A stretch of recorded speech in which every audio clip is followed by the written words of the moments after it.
Olá! Chegamos aqui mais uma semana para esclarecer, tirar suas dúvidas, trazer muita informação de qualidade para você que é líder, pastor, né, tem algum envolvimento ou até mesmo gosta de aprender desses assuntos para cuidar melhor da igreja que você participa.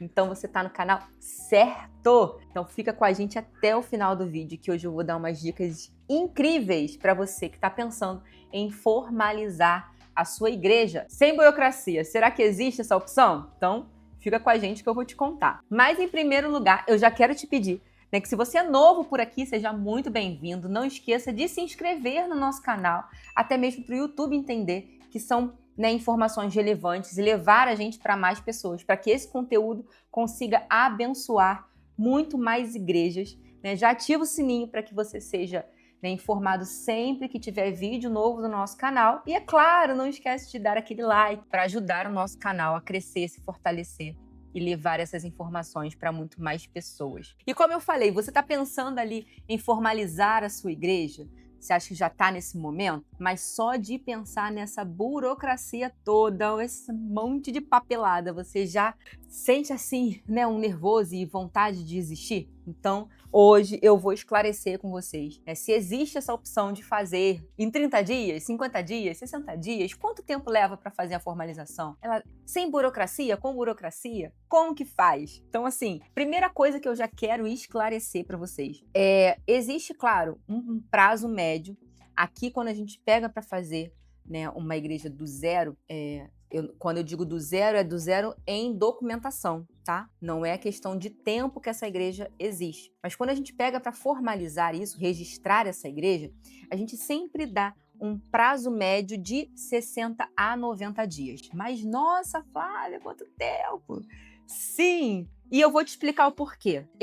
Geralmente, os primeiros 30 dias a gente gasta trabalhando nos documentos. É muito importante você entender que, por mais, às vezes, que por alguma situação, seja para fechar um contrato de locação ou para adquirir algum bem para a igreja, você precisa do CNPJ, e é o que a gente recebe muito aqui. Eu preciso de um CNPJ essa semana, porque eu tive uma oportunidade muito boa de conseguir fechar um contrato para um imóvel novo para a igreja, que vai ser muito bom, mas eu não tenho CNPJ, eu preciso do CNPJ. A gente precisa respirar e entender, e por isso analisar o cenário da nossa igreja, e a gente sempre orienta a verificar qual o melhor ponto em que a igreja está para fazer essa formalização. Por que, Flávia, você está falando isso? E eu quero aqui já esclarecer que a igreja, para ser igreja, para praticar a sua fé, ela não precisa de CNPJ.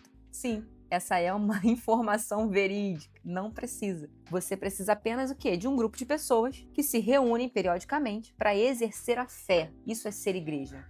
Agora, quando a gente já está avançando a níveis de que a casa do irmão já não comporta todo mundo, a gente precisa alugar um espaço, ou está começando a ter arrecadações de valores, as pessoas que participam estão querendo fazer doações, justamente para ver o trabalho crescer.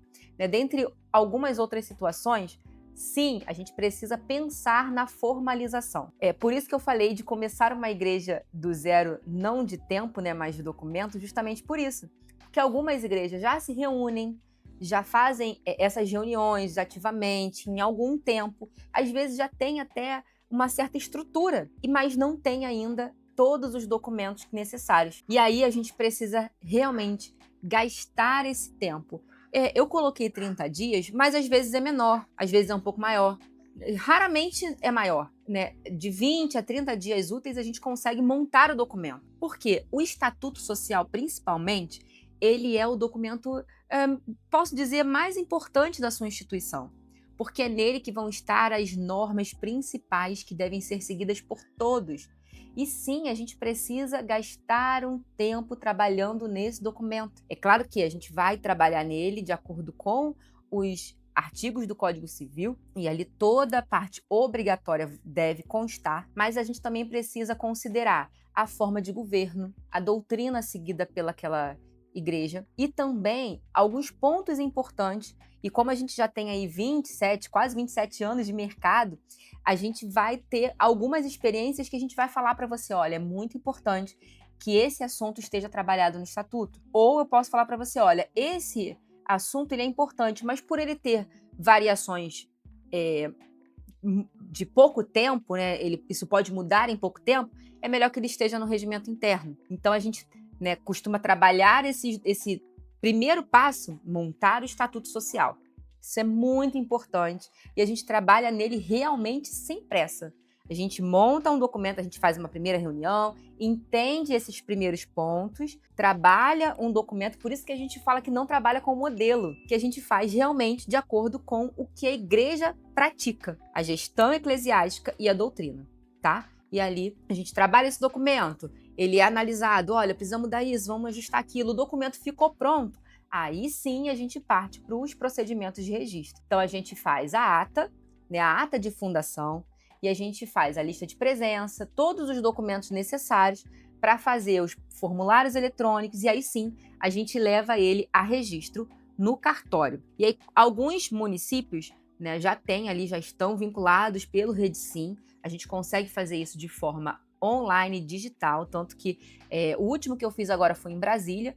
A nossa sede é aqui no Rio de Janeiro e a gente estava registrando lá em Brasília, né? E a gente adora participar disso, porque a gente consegue alcançar o Brasil, gente, é bom demais. Depois a gente faz o processo de CNPJ, tá? Alguns municípios vão solicitar o alvará de funcionamento, outros vão desobrigar, e aí precisa verificar qual é o município da sede. Agora, um ponto que é muito importante: certificação dos bombeiros. Gente, por favor, vamos se atentar. Até mesmo você já tem o seu CNPJ validado, né? Já está trabalhando ali, já tem os documentos. Se você não tem a certificação de bombeiro, você precisa fazer isso para já.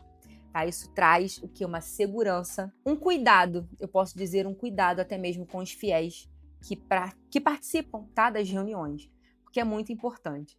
Então, assim, além de ser importante, quem não tem pode sofrer graves multas, tá? Ser multado ali pelo Corpo de Bombeiro em relação a isso. Então, esses são os documentos principais, tá? E a ordem, ela é essa: montar o documento, elaborar todos os documentos, levar os documentos a registro, fazer a solicitação de CNPJ, alvará de funcionamento para o município que for obrigatório, ou dispensa do alvará, e a certificação de bombeiros, tá? Esses são os principais. E quanto tempo se leva isso, Flávia? Já desisti, é muito burocrático. Depende, tá? Se você fizer por um profissional que já está acostumado a fazer todo esse processo vai ser muito mais tranquilo e suave para vocês. Porque o profissional, ele já está habilitado, ele faz isso, né, sempre. Então, ele já tem ali todos os trâmites, ele consegue te orientar muito melhor. Por isso que a gente sempre orienta, faz, nem que seja uma consultoria inicial com um profissional dessa área, para que você entenda o passo a passo que você vai precisar.